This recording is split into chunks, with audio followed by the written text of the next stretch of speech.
মক্কা মদিনায় ভয়াবহ তাপপ্রবাহের সতর্কতা, তাপমাত্রা উঠতে পারে ৪৯ ডিগ্রি সেলসিয়াসে, ধূলিঝড়ের শঙ্কাও রয়েছে, তাই জারি করা হয়েছে বিশেষ সতর্কবার্তা। সৌদি আরবের পবিত্র নগরী মক্কা ও মদিনা সহ দেশের বিভিন্ন অঞ্চলে তীব্র তাপপ্রবাহ এবং ধূলিঝড়ের সতর্কতা জারি করেছে দেশটির জাতীয় আবহাওয়া কেন্দ্র। আবহাওয়া অধিদপ্তর জানিয়েছে, কিছু এলাকায় তাপমাত্রা ৪৭ থেকে ৪৯ ডিগ্রি সেলসিয়াস পর্যন্ত পৌঁছাতে পারে। পাশাপাশি ঘন্টায় ৪০ থেকে ৬০ কিলোমিটার বেগে ধূলিঝড় বয়ে যাওয়ার আশঙ্কাও রয়েছে, যা দৃষ্টিসীমা কমিয়ে সড়ক ও খোলা জায়গায় চলাচলকে ঝুঁকিপূর্ণ করে তুলতে পারে।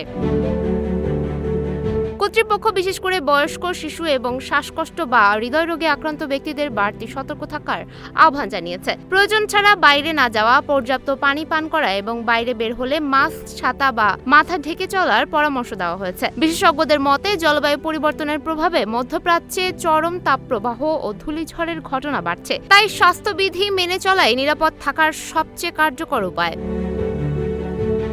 সুমায়া হক তন্নি, নিউজ ফ্ল্যাশ 71।